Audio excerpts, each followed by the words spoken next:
Hello. There's nothing wrong with your screen. This is actually how I look. But all joking aside, I wanted to talk about there's only one source of life. I've been thinking about that a lot. I've thought about it all my life, actually, but um, I've never been able to articulate it, and I'm going to try today. I've tried it in many other videos. And anyway, so God, a lot of people see God as this separate being who's far off and must be sought after.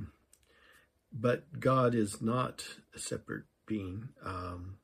God is all there is. Now, hang with me so that I can clarify that. God, a lot of people think, well, there's God and then all of God's creation. But everything, what I submit to you is everything you see and experience, and even your own being, is God. There is nothing else. God can't exist outside of God's creation. If God created a truly separate being that existed outside of God, then God would no longer be God, because that creates a border where God can't go. God is not a being at all. People say, "Oh, wait a minute, not so fast. What about Jesus?" Yes, Jesus is God in the flesh, but Jesus isn't exclusively God. No being can make that claim. God is everything and God is nothing. God is everything because that's all there is. God is nothing, as in God is no thing. You can't point to any one thing or any one being and say, aha, there's the totality of God. There is God. So it's just like, and I'm going to get to the prism thing, but it's just like when you dream at night and you create a whole world in your mind. And let's just say you go to a baseball game and in a way you give yourself dissociative identity disorder, because your favorite baseball player hits a home run and it surprises you and you're in the crowd and you cheer. But when you wake up, you realize you shouldn't have been surprised, because at the core of each character, they were all played by you. None of those characters in your dream existed by their own right. Now go up a level. None of us exist by our own right. None of us exist independently. And I know I've seen where people with substance abuse problems, they say, well, when I take the substance, it gives me something. It gives me courage. It gives me strength to do this or that. Or the substance doesn't give you anything. It takes away temporarily, which creates dependency. Let's say fear or anxiety. You have social anxiety. You take a pill and you say, well, it gives me the strength to go out and face the world. It didn't give you those things. It just temporarily took away the fear. At our nature is peace and love. God is love. Love is God. And that's at our peace. It's just all the shit that gets piled on top. And you have to work to remove these things. But you shouldn't need a substance at all. And the reason why I'm talking about that is because I just wanted to say that at our true nature is love, is God. We have like a borrowed existence from God. People think, well, I'm my thoughts. You're your thoughts and I'm my thoughts. No, thoughts come and go like clouds in the sky. And you might have one thought and then in an instant later it disappears and you're on to another thought. So we're not our thoughts. It's the awareness behind our thoughts. And that awareness comes from God. Okay, so the awareness that I feel, that makes me feel like the subject and everything else is the object, is the exact same awareness that you feel. It's just different perspectives. It's just, there's just God observing himself, a game of hide and seek, just like the dream analogy, looking through different perspectives. The observer becomes the observed.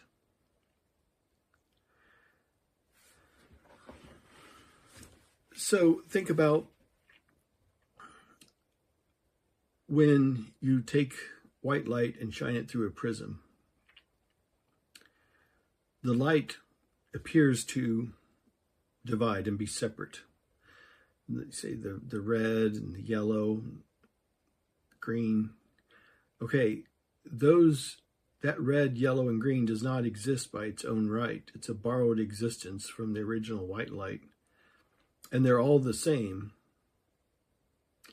They appear to be separated out, but the prism is like creation. The white light, let's just say in this not perfect analogy, but close enough. In this analogy, God is the white light and the prism is creation.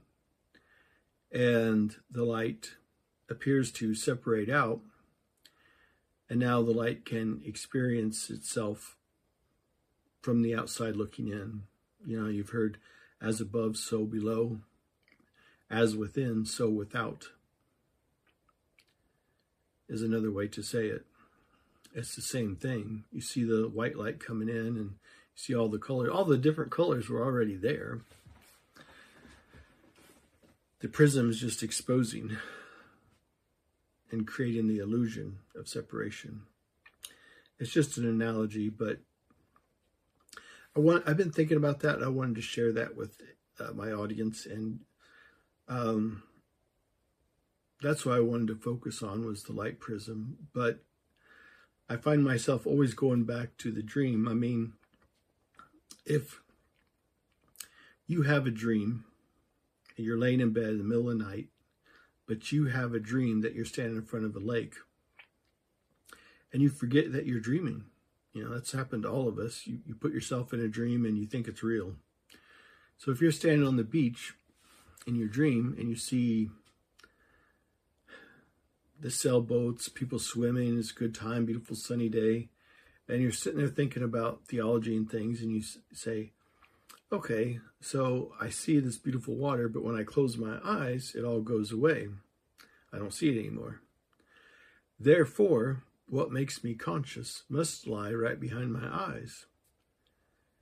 And I am independent than the person sailing the ship, the person over here swimming, forgetting your true nature. Your true nature is you're lying in bed having a dream, but you forget that, and you think standing in front of the beach is your true nature. So each one of us think that it's easy to think that we're separate beings, and we're separate from God, and there's nothing wrong with, you know, going to a church, a temple, talking to a pastor, talking to a monk.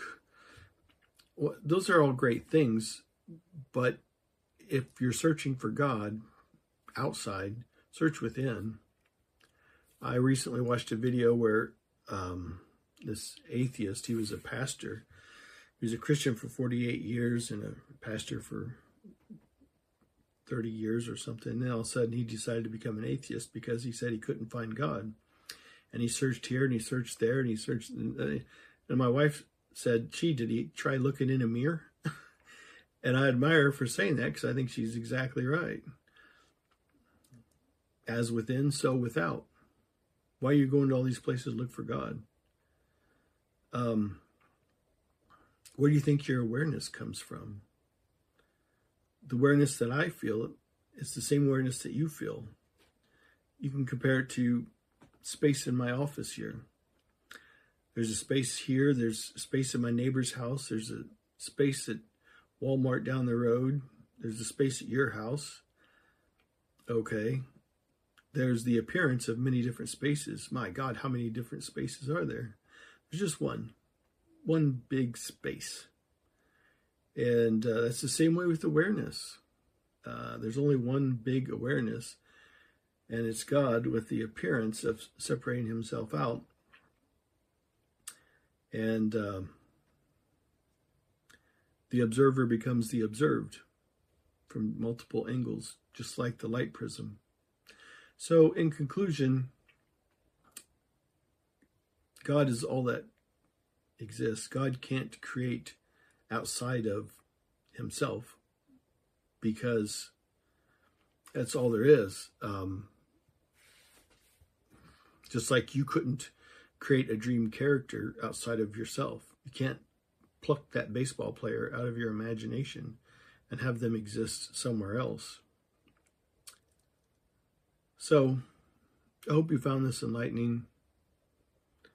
And I appreciate y'all. I love y'all. Have a great day. Cheers.